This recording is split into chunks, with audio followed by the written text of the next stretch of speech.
Tell us about yourself and where you work. Hi, I'm David Moore. I'm a GP here in Sheffield. I work at Greystones Medical Centre. I also work at the University of Sheffield at the Academic Unit of Primary Medical Care that's based at the Northern General Hospital. The unit is involved in teaching and research and is currently doing a lot of teaching on the medical undergraduate programme. There's 2 modules in the later years of the course. There's communication skills and there's the community attachment scheme early on at the moment. So there's currently a lot of involvement in teaching. I'm working on a project called the Early Years Clinical Experience, and it's a new project to set up extra placements in primary care during the first 2 years of the course. And why are you setting up the Early Years Clinical Experience programme?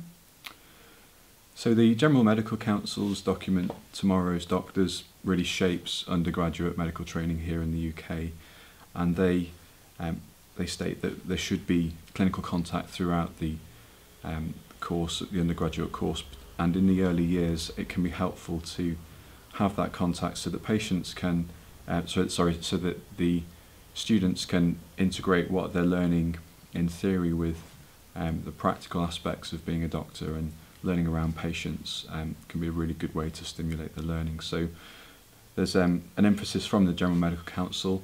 In terms of our medical school here in Sheffield, we have got some clinical teaching in the first 2 years, but there's not very much, and we would like to have more.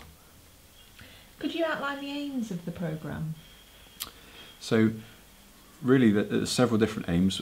Firstly is integration, so integrating theory and practice, integrating basic science with clinical science, and there's all these kind of other themes, so public health, ethics, personal and professional development, and fitting it all around a patient case can be a great way to bring things alive.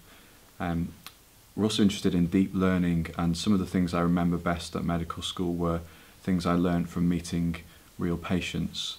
I'd also think that small group teaching and learning can be very effective, and I learned a lot through the things that I prepared as a student to teach and present to other colleagues, and we want those elements to be there in the programme as well. So we want students to be deep learners, and we want them to become great doctors during the course of their training, and we think that small group teaching around patients as a focus is a great way to achieve that. And what will it look like practically? So practically there's a lot to do. Each year group, phase 1 in the first year, phase 2 the second year, has about 240 students.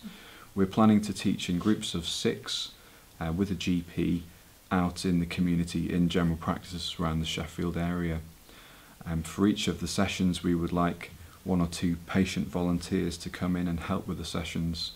So there'll be an element of patient contact where the students can talk to patients about their illness and how it affects their life. And then there'll be some small group teaching and learning that's based on those cases and other cases, paper cases that we've written. And then there will be some different interactive teaching and learning activities that take place, so hopefully the students can be really involved in delivering some of that themselves, as well as the tutors.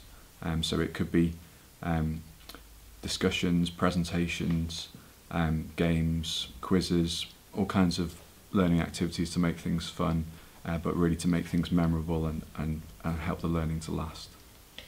And what kind of topics will you cover in these sessions?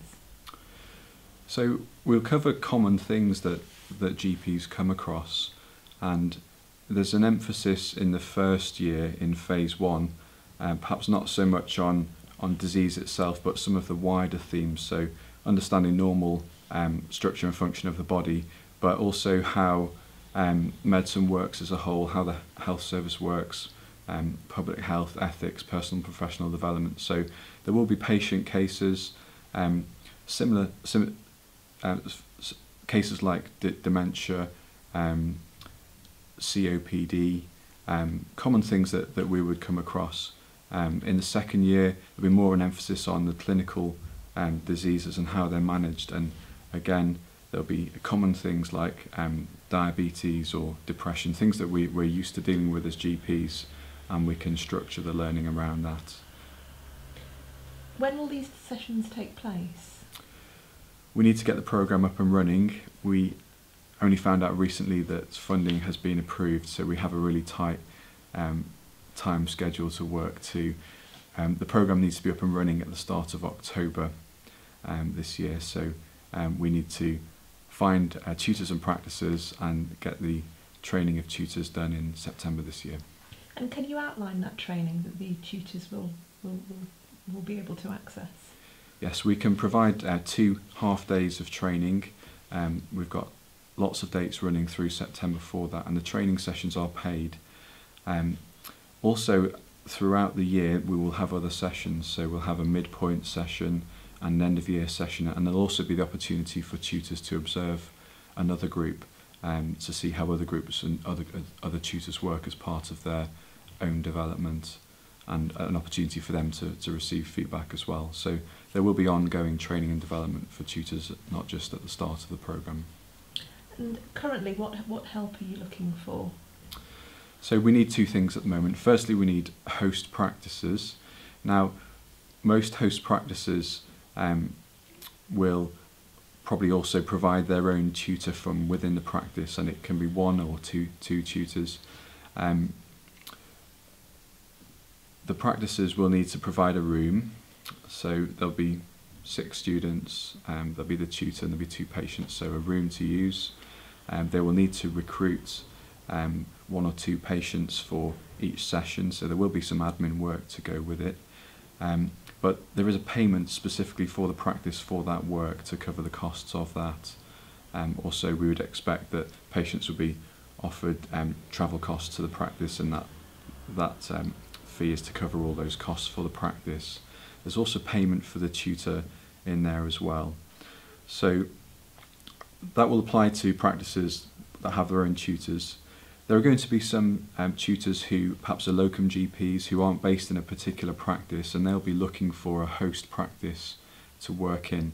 Now that might fit quite well with a practice that can't provide their own tutor, but they would like to be involved and be a host practice. So basically we need host practices, and we need tutors, and we need lots of tutors. We need 80 altogether.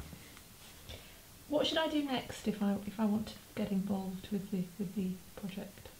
Okay, well, we've produced an information pack which has all the details that we think people will need, and there should be a link to that from this video.